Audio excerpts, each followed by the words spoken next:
La passion est mon moteur. L'asphalte est ma source d'inspiration. Mon savoir-faire, je le partage tous les jours avec des centaines d'autres passionnés. Car je suis technicien chez Daffy. Équipement moto, accessoires et pièces détachées. Daffy, la passion pro. Assurer un deux roues, c'est facile. Assurer un motard, c'est notre histoire. Mutuelle des motards, liberté assurée. Rendez-vous sur mutueldesmotards.fr. Bonjour à tous, on est au Havre cette semaine chez Daffy Moto qui nous accueille pour une émission où on va parler de sécurité du motard et du pilote. On va parler des accessoires de moto en compagnie de Ben et Damien de Ethic Motorcycles qui nous a amené leur superbe préparation. On aura aussi un essai exclusif d'une CCM Scrambler et on parlera de sport en compagnie du stunter Jimmy Kettel et du journaliste sportif Christophe Lemao. Allez, suivez-moi.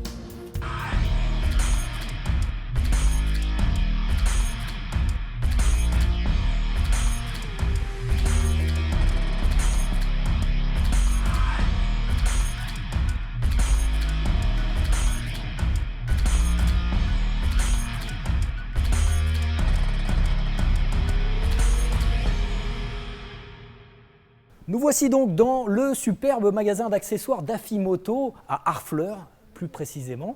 Et on est avec David Leca qui nous accueille. Salut David. Bonjour David, bonjour à tous les auditeurs. Et nous sommes aussi avec Damien et Ben de Ethic Motorcycles qui nous ont amené leur superbe moto. Salut. Salut David. Salut.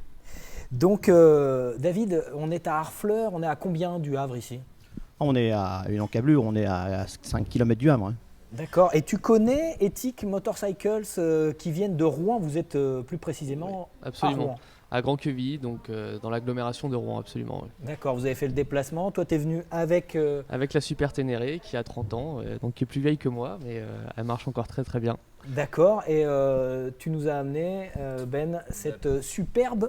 La petite 90, ouais, effectivement, 90. le projet officiel qu'on a fait avec BMW Rouen. Ouais, tout à fait. Ouais, elle a été exposée même avenue de la Grande Armée, cette moto, je crois. Exactement, effectivement, dans le showroom BMW avec la voiture, la 508 qui a servi de modèle pour cette réalisation. Ouais. Est-ce que c'est différent, le motard rouennais et le motard havrais, est-il différent ?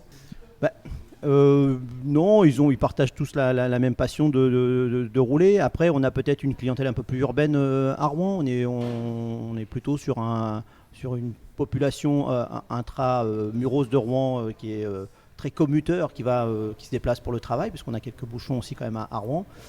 Et à contrario, on a quand même aussi des clients qui roulent. Et au Havre, c'est plutôt une province et on a beaucoup de balades.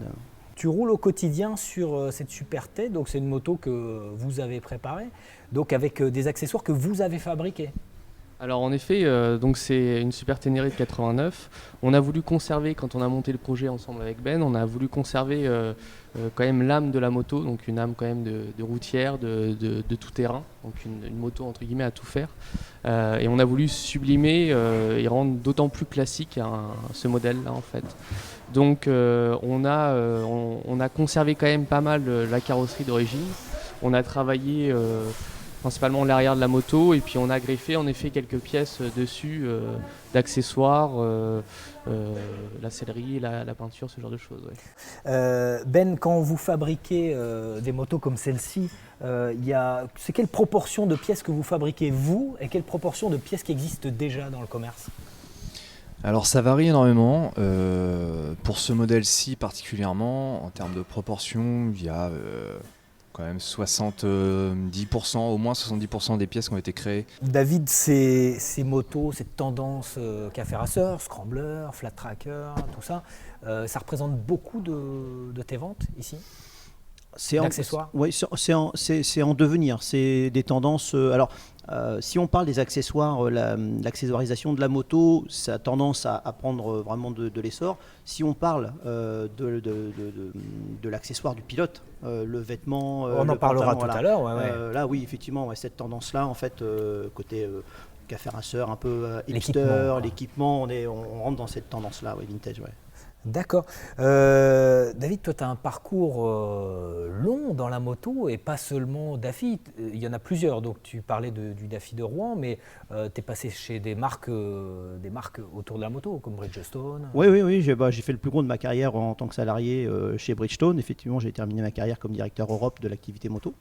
Et puis après, l'envie d'entreprendre et puis et de me développer. Effectivement, avec mon associé Sabri, on a développé, on a maintenant 5 magasins qui sont situés en région parisienne et puis les deux Normands qu'on vient de citer, Le Havre et Rouen. Et tu t'arrêtes pas là, c'est-à-dire que tu organises aussi des événements avec DNA Events, c'est ça? Voilà, alors j'ai une autre structure qui s'appelle DNA Events, effectivement, et donc nous sommes l'agence événementielle pour Yamaha Motor France. On travaille aussi pour Bridgestone dans un registre, en fait, des formations d'itinérantes. T'as pas coupé les ponts? Non, du tout, non, je suis parti vraiment en très très bon terme avec Bridgestone. Et voilà, on travaille aussi pour Bouygues Immobilier, mais dans le registre de l'événementiel, voilà, mais dans la moto, on a ces deux grandes marques-là, et on est très très fiers de porter les couleurs de ces deux marques-là.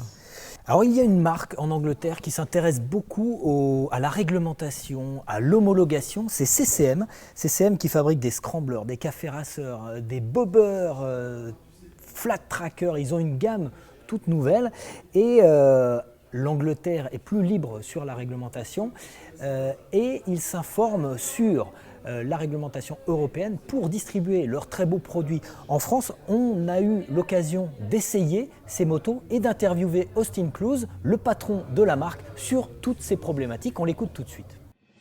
Avec sa technologie basse pression pour un patch de contact avec la piste plus grand, avec un nouveau mélange multigomme dérivé de la gamme KR, le Dunlop Sport Smart TT, route ou piste, plus besoin de choisir.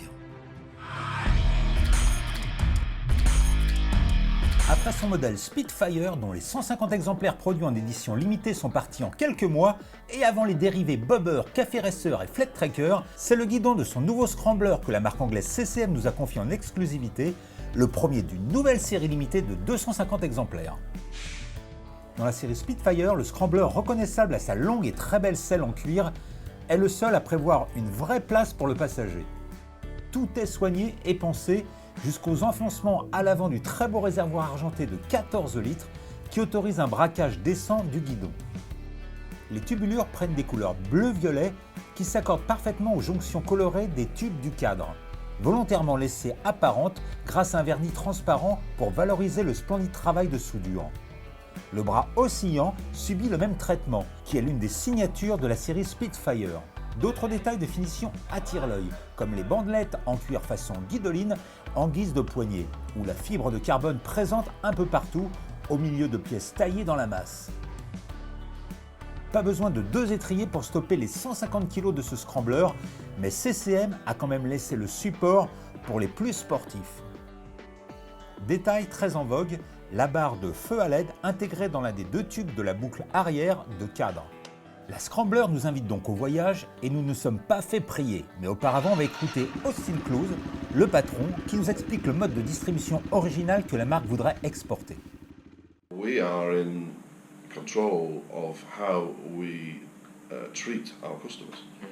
And CCM has invested quite heavily in customer experience and will continue to do so over the next 2 years to have a very good interaction with the customer. Now this model works in the UK perfectly.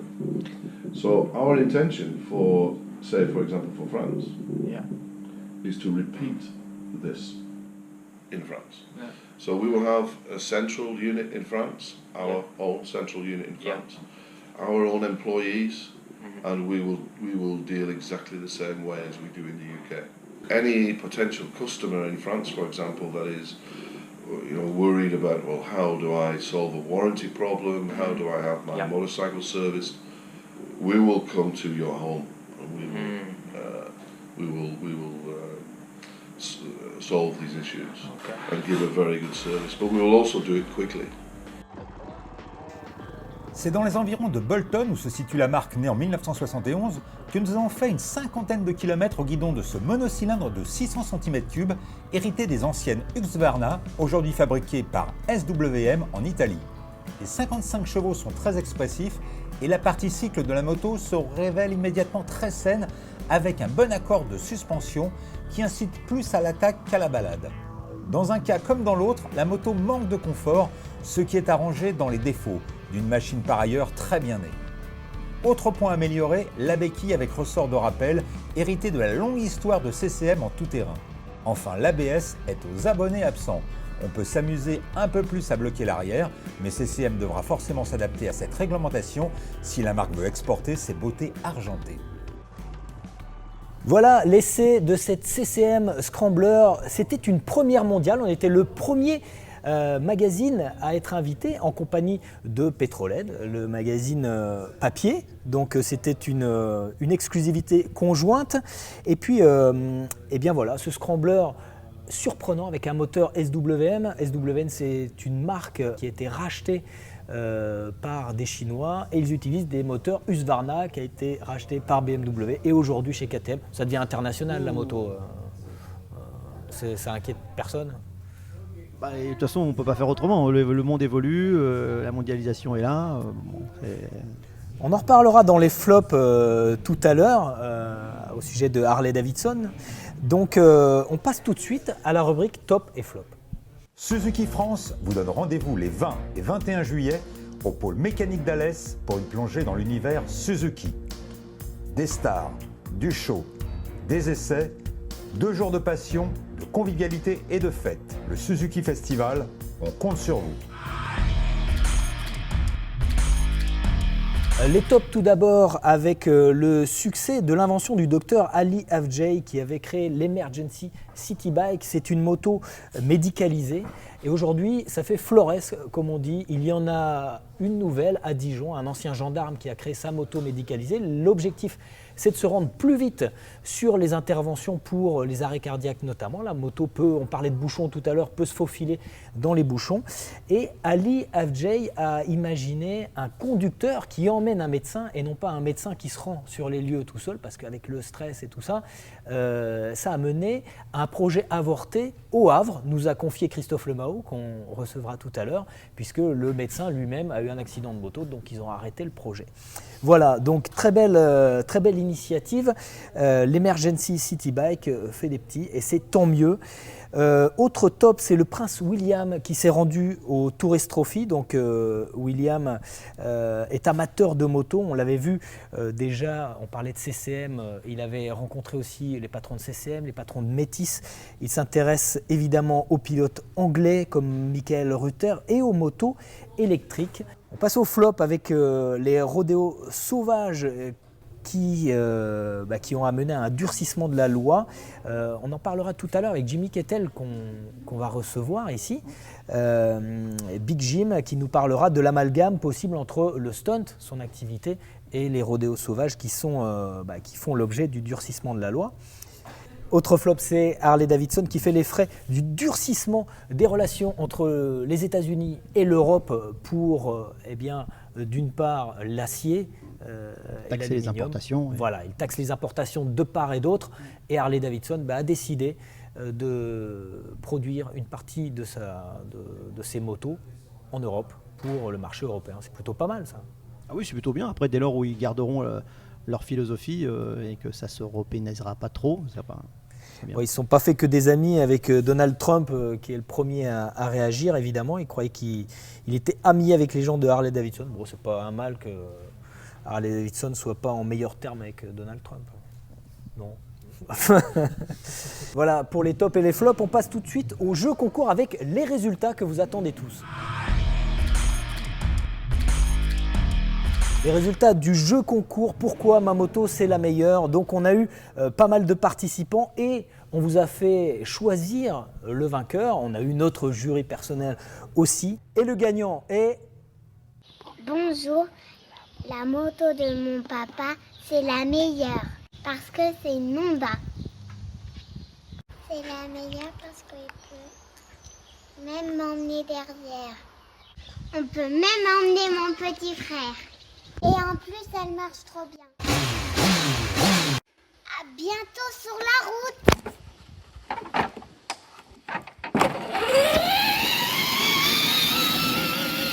Voilà, c'est la vidéo de Matt Martigan et de sa fille au sujet de la Honda CBF 1000 et elle sera ravie de communiquer sa taille à Bell Helmets pour le casque qu'ils ont gagné en famille. Donc les autres vidéos sur le podium, c'est Cédric Gajewski et son Aprilia Tuono 1000 V4, la fameuse vidéo réalisée à La Réunion. Et le troisième, ça a été très serré, c'est Jej Bashibuk et sa Kawasaki Z1000 avec une bonne dose d'humour. Donc bravo à tous ces gagnants et tous les participants ont gagné des lots grâce à nos partenaires de la bécannerie, de Ippon et évidemment de Bell Helmets. On passe tout de suite à la rubrique Garage Prod et une fois n'est pas coutume, c'est une moto qui est sur le plateau qui fera l'objet de cette rubrique. C'est la superbe BMW R90 by Ethic. On en reparle tout de suite. Voilà cette moto, cette BMW qui a été exposée, on le rappelle, dans le magasin, dans le Brand Store de la Grande Armée chez BMW. Combien de temps il a fallu pour la fabriquer, cette moto ? Cette moto, en gros, on a compté aux alentours de 250 heures pour la réaliser. 250 heures, elle est à vendre ? Elle est à vendre, effectivement, oui. Elle est à vendre chez BMW directement. C'est une moto qui est neuve, garantie constructeur. D'accord. Et du coup, effectivement, se rapprocher de BMW Rouen pour pouvoir avoir plus d'informations et pourquoi pas se procurer du coup cette moto. D'accord. Elle est au prix du nombre d'heures ou non ?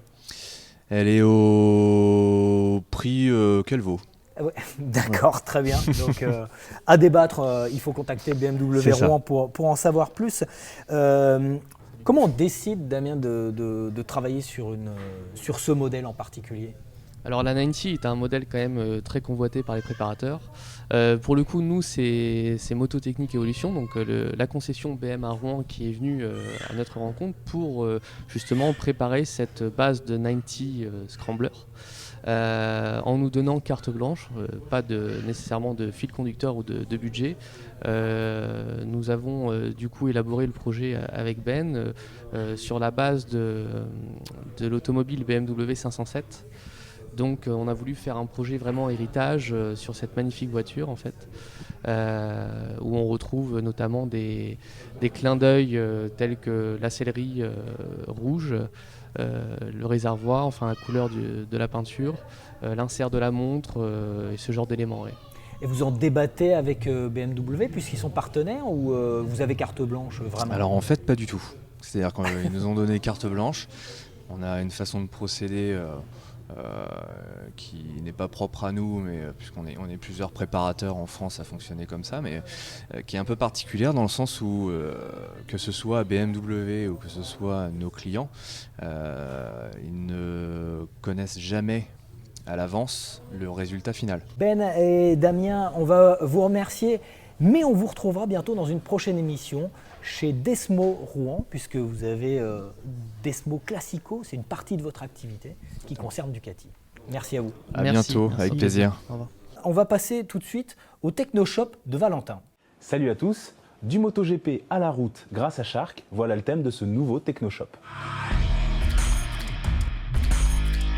C'est en avril 2016, sur la tête de Jorge Lorenzo, qu'on a vu pour la première fois ce drôle de casque Shark équipé d'un gigantesque aileron aérodynamique.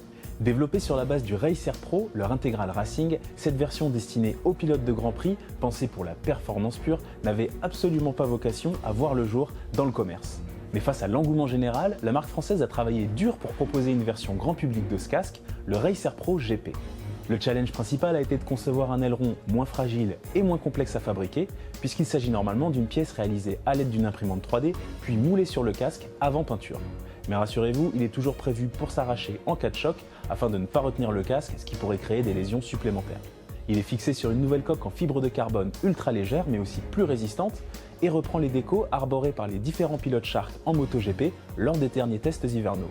Vous aurez donc le choix entre les décorations de Jorge Lorenzo, Johann Zarco ou Scott Redding. Par rapport au Racer Pro classique, cette version GP dispose en outre d'une finition plus léchée, d'un intérieur rouge qui offre davantage de maintien, et il est livré avec un second écran fumé foncé, une housse et un sac de transport Shark Racing Division. En résumé, une véritable pièce d'orfèvrerie produite seulement à 4500 exemplaires, 1500 par pilote, avec un tarif en conséquence 999 €, le prix de l'exclusivité et de la performance. Le débrief sport avec Jimmy Kettel qui nous a rejoint, alias Big Jim. Salut. Salut. Et Christophe Lemao, journaliste à Motostation et Motorevue. Exactement, bonjour David. Salut Christophe. Donc, on se connaît de longue date. Jimmy, toi, tu es de Rouen et Christophe du Havre, c'est ça? Et oui, j'ai mis 13 minutes pour venir. D'accord. Et toi, Jimmy? Oui, moi j'ai mis un peu plus de temps. Bon, je venais de Paris ce matin, mais sinon je suis à côté de Rouen, entre Rouen et Dieppe. Ouais. D'accord, on va parler de sport, on va parler de stunt pour commencer. C'est ta spécialité. On t'appelle comment? Jimmy ou Big Jim? Tu préfères quoi? Ça dépend, j'ai plein de surnoms différents, mais c'est vrai que le plus utilisé forcément c'est Big Jim, quoi. Big Jim, ça date de quand? Ça date du tout début, vraiment. En fait, c'était parce que j'utilisais pas mal d'expressions. J'ai toujours eu un langage un peu fun, marrant, et je disais toujours ouais gros. Et donc c'est un pote qui m'a dit ouais Big Jim, quoi. Et ça a super bien sonné, donc c'est resté assez facilement, quoi. Ça se dit ici aussi, gros, pas qu'en Lorraine et dans l'Est. Ouais, je pense qu'au Havre. Ouais, tu confirmes? Ouais, ça peut se dire. Ouais, même dans les rédactions moto, parfois ça se dit aussi. Tu le connais de longue date aussi, Big Jim? On se connaît, oui, parce que on est tous les deux rouennais, et puis on a eu l'occasion de faire quelques événements ensemble. Encore dernièrement, il n'y a pas très longtemps, on a fait le Devil Moto Show, c'était la fête de la moto à Rouen, et donc Big Jim était le principal acteur, en tout cas sur le côté spectacle. Et puis on se croise très régulièrement au travers de l'agence événementielle DNA Events, puisque au travers de ses pérégrinations pour BMW, on se croise assez souvent. Le stunt, c'est un sport à part entière.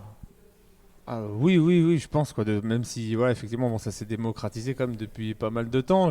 Est-ce qu'il y a des gens qui ont toujours une mauvaise a priori ou pas, je sais pas, mais normalement, c'est quand même aujourd'hui quelque chose qui est bien vu, qui est mieux vu en tout cas, et puis qui est plus connu, quoi, de toute façon, quoi. Est-ce que c'est reconnu, approuvé par la Fédération française de moto? Alors non, toujours pas, hein. Après, effectivement, c'est comme beaucoup de sports extrêmes. Tous les sports extrêmes ont mis du temps quand même à être reconnus. Et c'est vrai que le stunt, pour l'instant, est-ce qu'il le sera même un jour? Je ne sais pas spécialement. Parce qu'il y a des compétitions. Il y a eu des compétitions de stunt. Il y en a encore. Alors en fait, il y a forcément. Il y a des compétitions de stunt, effectivement. Après, ça reste quand même que c'est des privés qui du coup organisent des compétitions, puisqu'en fait, comme c'est pas reconnu que la Fédé s'en occupe pas, ou une autre, n'importe quelle Fédé, même s'il y en a que deux, mais effectivement, ça reste des privés. Comme moi, si demain, je veux organiser un événement autre qu'un show, etc., j'organise un concours, quoi. Donc c'est quoi? C'est des jurys, c'est avec des jurys qui décident des figures imposées, un peu comme dans le FMX, le freestyle motocross? Ouais, c'est ça. Sur les compétitions qui vont bien, qui sont sympas et intéressantes, ils s'inspirent forcément de tout ce qui existe sur le BMX, le flat, le FMX en cross, etc. Avec 3 à 4 juges qui notent vraiment des parties bien définies. Le flow, les stoppies, les différentes figures forcément qui existent, mais aussi beaucoup tout ce qui est flow qui est important, quoi, le show. Comment c'est perçu, Christophe, dans la presse, le stunt? Alors, il y a eu aussi une presse spécialisée, plus orientée stunt ou freeride, un peu comme on veut. Moto et Motard s'est inscrit dans cette tendance-là dès le début. Voilà. Ils avaient même un magazine encore plus trash dans ce sens, qui a été arrêté. Mais le stunt apparaît parfois au gré simplement d'une action un petit wheeling de ci de là. Mais c'est vrai qu'il n'y a pas, à part du reportage éventuellement sur des stunters ou sur des événements. Mais sinon, la présence stunt est pas très représentée dans les magazines. C'est assez rare. Tu parlais du Devil Moto Show, c'est ça? Oui. À Rouen, le stunt, alors s'il n'est pas officiellement reconnu comme sport fédéral, en revanche, les shows de stunt font la première partie de tous les grands événements moto. 24 heures du Mans, Bol d'Or, Pécancourt, tout ça, à chaque fois, vous y allez. Effectivement, on se retrouve souvent avec nos copains du FMX, du trial aussi un petit peu.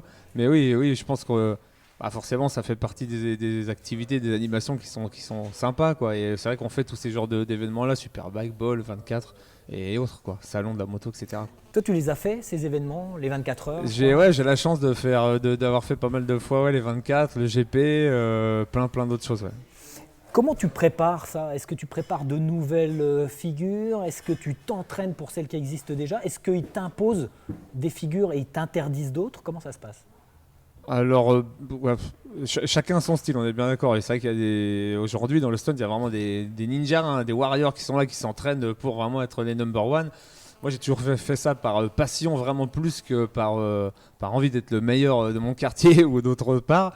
Et effectivement, la seule chose, moi souvent quand on me demande c'est quoi ta figure préférée, parce que souvent tous les riders ont une figure ou un trick, c'est un peu ma question d'après. Un peu ouf. Ah ouais, d'accord, moi c'est bien, tu vois, moi je fais non, si tu veux, partout où je vais, parce que j'ai la chance grâce à BMW, etc., d'aller dans le monde un peu rouler partout, et on m'appelle entertainer.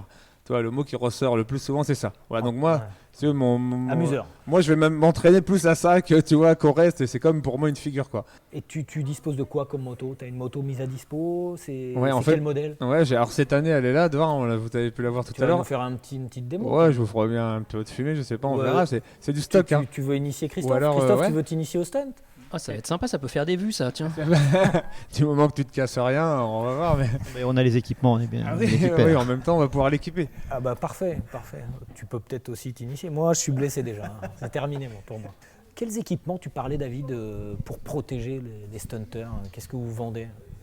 On a les gilets anatomiques qui avec protection dorsale, épaules, coudes, côtes. Bien évidemment, alors le prérequis de base, ce qui est casque, gants, chaussures montantes, jean Kevlar par exemple, parce que ça aussi c'est un domaine, le jean qui se développe énormément, même si quand on est des études, en tout cas des personnes qui, des primo-accédants au permis moto, viennent nous voir, on dit bah oui, on m'a dit que c'était obligatoire d'avoir que le casque, que les gants et le blouson. On parle pas des bottes qui sont pas obligatoires pour le permis. Et du pantalon Kevlar. Donc plus de sécurité, c'est aussi une problématique en MotoGP. Michel Turcot va nous raconter ce qui s'est passé aux Pays-Bas sur le Grand Prix d'Assen. On regarde ça tout de suite.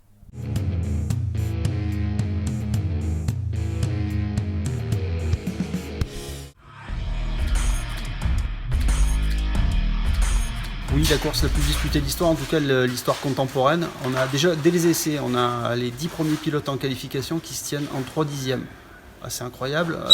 Depuis 2007, on n'avait pas vu ça. En course, on a le Bautista qui termine 9e, il est à 7 secondes du vainqueur. Et on a Pedrosa qui est 15e, qui est à 15 secondes. Donc c'est vraiment un truc assez rare. Alors pourquoi une course aussi serrée à Assen ? Le circuit d'Assen déjà aide à ce type de course dans le sens où c'est assez difficile de s'échapper. On est toujours plus rapide quand on suit un pilote parce qu'il y a beaucoup de courbes rapides et des enchaînements rapides. Donc quand on a un point de repère, on va plus vite. Ensuite, ce week-end, on a eu des conditions exceptionnelles. On a eu 3 jours de ciel bleu, ce qui n'arrive jamais aux Pays-Bas. Donc tout le monde a pu travailler aux essais. Du coup, tout le monde était prêt pour la course. Que ce soit les Yamaha, les Suzuki, les Ducati, les Honda, on a eu des pilotes très serrés, mais aussi des marques qui étaient ensemble. En course, beaucoup de vent, donc difficile de s'échapper. Donc là encore, ça favorise les courses en paquet. Donc pour toutes ces raisons, et puis celles qui sont un peu plus structurelles, on l'a dit, les pneumatiques, l'électronique commune, qui font que depuis quelques années déjà, tout s'est resserré en MotoGP. Donc là, ça a été le summum. On a eu une course fabuleuse avec des dépassements, tu en vois là, plus de 100 dépassements, 6 leaders différents, une quinzaine de changements de leaders. Enfin voilà, je pense que tous ceux qui ont vu ce Grand Prix s'en rappelleront.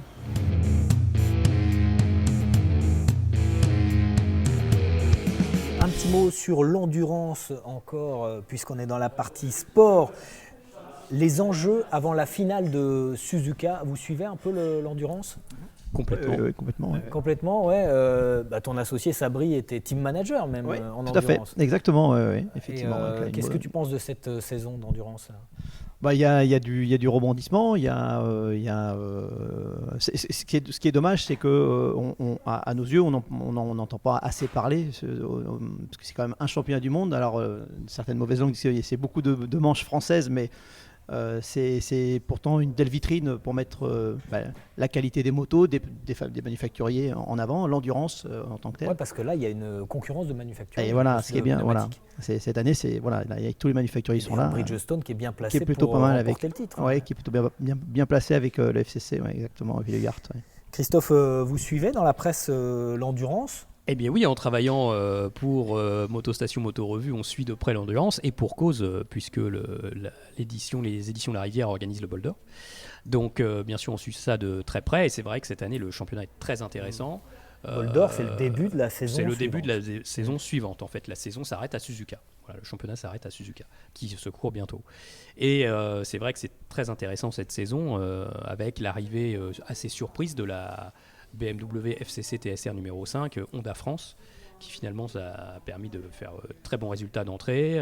C'était assez drôle de voir le doublé de Honda aux 24 heures du Mans, alors qu'il y avait la FCC qui était l'ancienne moto et la CBR 111 qui était la nouvelle moto. Depuis, ils ont rétabli ça, la FCC est repassée sur la nouvelle moto. Donc c'est assez drôle, mais ça fait un championnat animé avec une guerre de manufacturiers, donc c'est très ouvert, c'est super sympa. Tu vas t'y rendre, Jimmy, au bol ? Au bol, j'y suis pour animer comme habituellement l'ouverture, le village, etc. quoi. D'accord, et tu vas rester pour la course ? Habituellement, tu restes ? Alors de toute façon, j'anime sur la totalité du week-end quand même, parce qu'après on est dans le village vraiment avec souvent Christophe, un collègue stunt. Et puis je suis à fond, je roule pas mal piste, un peu endurance et j'adore, je kiffe. D'accord, merci. On passe tout de suite au débat avec les équipements de sécurité. Que choisir ?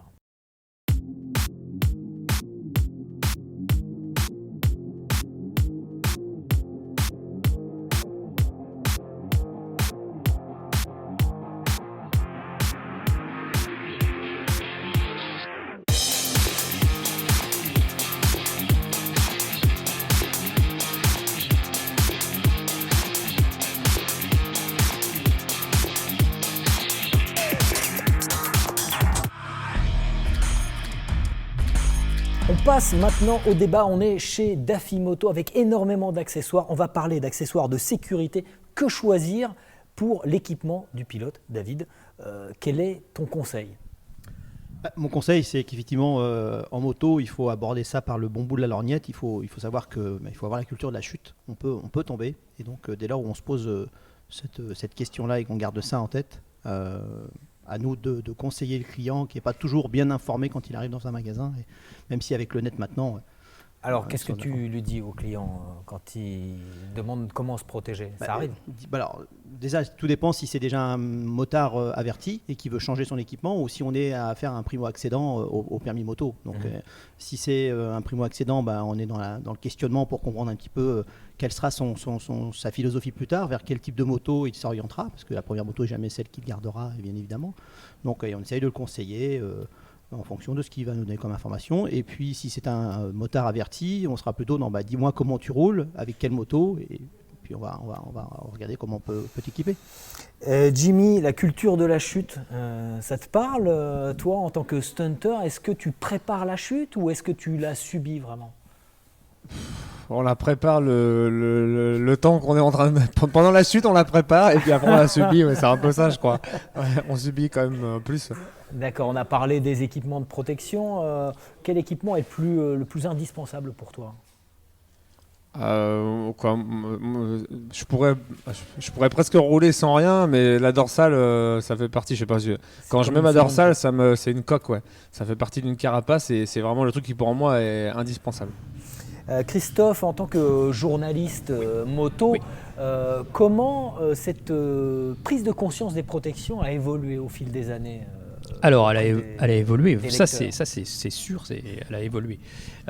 Aujourd'hui, on le voit notamment avec, par exemple, les essais qu'on peut faire sur YouTube ou avec les réseaux sociaux, les pages Facebook, etc. Si on fait un essai d'une moto et que, par exemple, on a un jet, on a souvent des critiques de personnes qui disent « Ah, mais vous, en roulant avec un jet, vous cautionnez l'usage de ce type de casque qui est vraiment pas favorable à la sécurité puisqu'il est ouvert, évidemment. » Où on a parfois les mêmes critiques au sujet d'un jean ou d'une paire de baskets et parfois on est obligé de justifier non, ce qu'on porte c'est un jean avec des coques de protection de telle marque et ce sont des baskets aussi avec des protections. Donc là le regard des gens a vraiment changé et ils sont vraiment plus attentifs au fait qu'on porte des équipements de sécurité individuels. Tu veux dire que par exemple, si on faisait un essai moto en basket, on se ferait reprendre ? Alors ça, on peut le faire pour une spécialité, faire une photo en basket, en maillot. On est déjà apparu en maillot avec une bouée, pour illustrer une spécialité, mais uniquement ça, quoi. Voilà. Parce que nous, on a un nouvel essayeur qui s'est fait reprendre pour un essai en basket, mais il a été puni. Il doit porter des bottes de moto pendant un mois, jour et nuit. Il s'appelle Eric Cominier. C'est notre réalisateur préféré. Voilà. Toutes nos excuses pour cet essai en basket. On a eu beaucoup de remarques et on en tiendra compte, évidemment. Tu vois, comme quoi les remarques là-dessus. Oui. Non, mais tu as complètement raison, Christophe. Aujourd'hui, les mœurs sont évoluées, notamment sur les protections et sur les jeans aussi. Malgré tout, il faut quand même prendre en considération aussi le fait de rouler bien, confortablement. Ça, David, je pense que tu le mesures complètement. Toi, c'est le fait de... Moi, par exemple, j'ai du mal à rouler avec... on voit parfois des motards qui utilisent des gants de piste qui coûtent très cher pour rouler tous les jours en ville, etc. Et c'est compliqué à enfiler, il y a plein d'ajustements, c'est très particulier, on sent beaucoup les coques. Finalement, être en sécurité, c'est aussi rouler confortablement avec des gants qui nous vont bien, etc. Et pas être forcément engoncé. Se déguiser en pilote de MotoGP pour faire 4 km en ville, je ne suis pas sûr que ce soit une super bonne idée. Les bottes de moto, par exemple, c'est particulièrement inconfortable au quotidien. Mais est-ce qu'il y en a des motards qui roulent tous les jours avec des bottes Oui, on en voit qui roulent au quotidien avec des bottes racing ou qui montent avec les dernières Alpi, les dernières Danaze, les dernières formats, les dernières TSX. Voilà. C'est pas un mal de rouler équipé. Et même, il y a beaucoup plus de motards qui roulent avec la plaque dorsale au quotidien. On sait que Suzuki avait lancé une opération il y a quelques années pour un achat d'une moto, pour 1 euro de plus, on acquérait une plaque dorsale. C'est plutôt des bonnes initiatives. Ça va dans le sens de la sécurité et du motard. La démocratisation peu à peu de l'airbag aussi. Que pensez-vous de l'obligation aujourd'hui d'avoir des gants homologués ? On sait que certaines marques comme Behring, je sais que ça fait des années qu'ils ont des gants homologués, plus de 6 ans. Est-ce que c'est le cas de toutes les marques, David, ici que tu vends ? Maintenant, oui, là, on peut faire le tour du magasin. Toutes les marques qui sont représentées et tous les produits qui sont exposés leur appartenance sont tous homologués. Oui, et ça fait plusieurs années qu'ils le sont ou ils ont attendu cette obligation ? Alors, certains étaient précurseurs. On a des marques, effectivement, comme tu viens de les citer, qui étaient déjà un peu en avance. On avait dans leur gamme certains produits qu'il a fallu retirer depuis la nouvelle norme. On les a retirés de la vente. En tant que Dafimoto, avec 180 magasins, une enseigne comme la nôtre, on ne peut pas se permettre de conserver des magasins. Tous les gants sont aux normes obligatoires ici. Tous les gants qu'on voit dans le magasin sont aux normes. Oui, sans exception. Là, il n'y a aucun produit qui n'est pas normé. Non. D'accord. On ne peut pas se permettre. Donc très bien, les normes c'est une bonne chose, mais l'État n'est pas toujours très cohérent quand il nous impose des normes à nous qu'ils ne s'imposent pas à eux, notamment sur l'état des routes. Qu'est-ce que tu en penses, Christophe ? Oui, ça bien sûr, évidemment, vaste débat, mais c'est vrai qu'aujourd'hui c'est assez paradoxal, on est obligé de rouler avec un casque et des gants, alors déjà ça paraît être un minimum, ils ont rendu les gants obligatoires alors que c'était du bon sens tout simplement de porter des gants, et paradoxalement on peut être victime d'une chute sur la route à cause d'un trou par exemple qui n'a pas été rebouché, et là même si on est bien équipé, tant mieux si on est bien protégé, mais là il y a une part de responsabilité de l'État qui est non négligeable. Jimmy, les chutes, la protection, ça t'est arrivé de te blesser quand même Oui, forcément, j'allais dire oui. À quel endroit t'as subi quoi comme blessure ?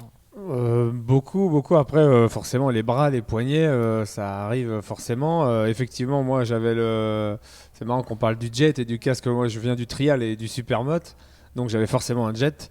Donc, les tout premiers shows auxquels j'ai participé, j'étais en supermotard avec le jet. Et donc, la première chute, c'était une moto face à face. Parce que c'est vrai qu'il y a quelques années, on roulait encore un peu malheureusement en free. On était à plein pour faire des shows, puis on se tournait autour. Donc, là, quand j'ai pris le thé de fourche sans la bulle, puisqu'on roulait sans rien, je me suis retrouvé avec 36 points de suture sur le nez, des fractures au visage, etc. C'est pour ça que j'ai la gueule un peu tordue.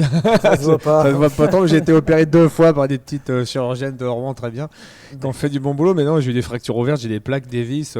On n'est pas équipé comme les gars du FMX, parce que là, ils ont un level au-dessus, mais on est quand même un peu cassé, quoi. Et donc, il y a des chutes, des blessures que tu aurais pu éviter avec de l'équipement. Par exemple, tu parlais du casque. Là, c'est sûr que oui. C'est même d'ailleurs comme ça que j'ai connu aussi un peu BM, puisqu'à l'époque, c'était les seuls casques qu'ils avaient. Alors, c'est des casques floqués BM, mais c'était la marque Schubert qui faisait avec la mentonnière modulable comme elle, ils pouvaient l'enlever. Le J1. C'est ça. C'est comme ça que j'étais chez BM. Non, mais je vois que pourtant c'est plus très jeune ce casque-là. Il est plus fabriqué, exactement. Maintenant, ils ont carrément le casque. Alors justement, les blessures dans le sport, Michel Turcot a posé la question au médecin de la clinique mobile. Le responsable de la clinique mobile est Michele Zaza, qui nous explique les blessures les plus fréquentes en MotoGP.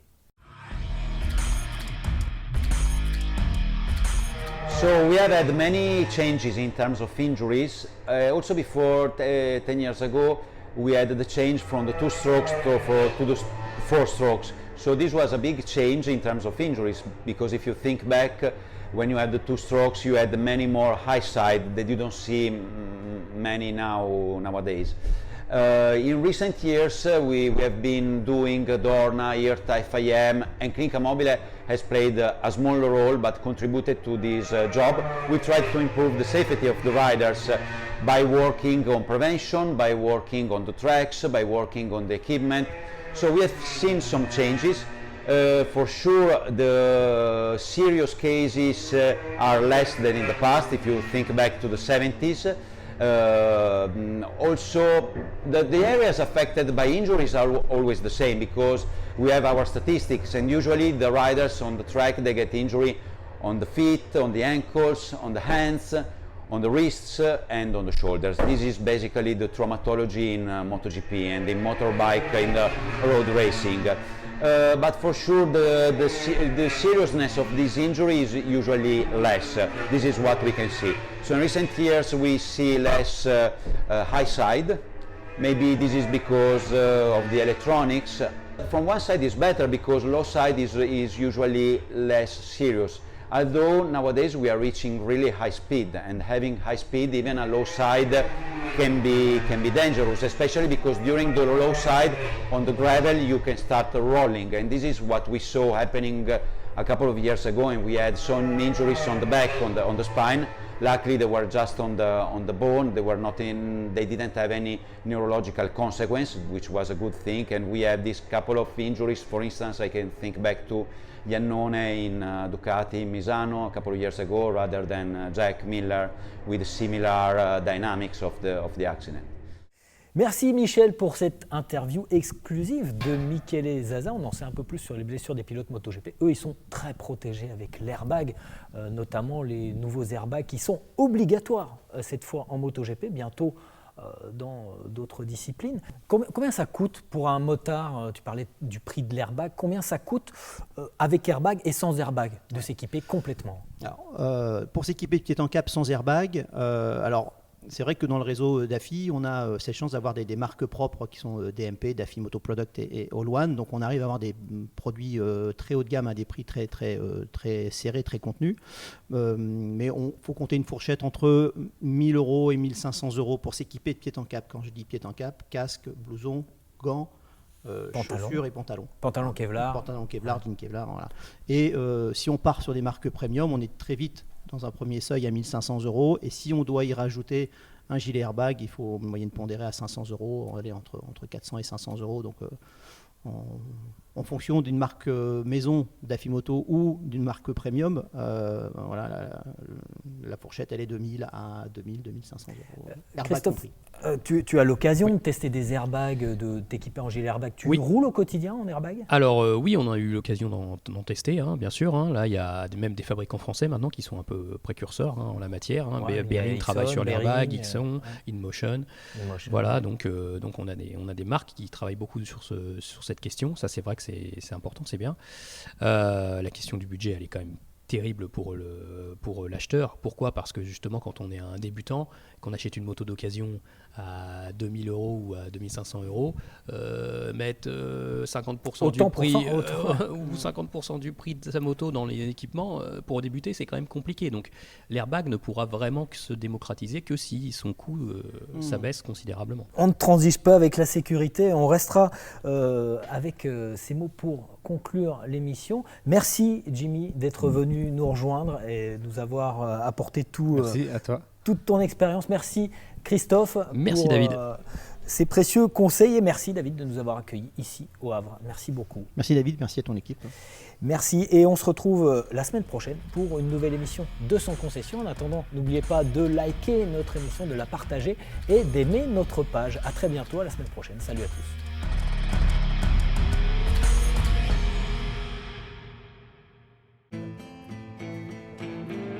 Assurer un deux roues, c'est facile. Assurer un motard, c'est notre histoire. Mutuelle des motards, liberté assurée. Rendez-vous sur mutueldesmotards.fr. La passion est mon moteur. L'asphalte est ma source d'inspiration. Mon savoir-faire, je le partage tous les jours avec des centaines d'autres passionnés. Car je suis technicien chez Daffy. Équipement moto, accessoires et pièces détachées, Daffy, la passion pro.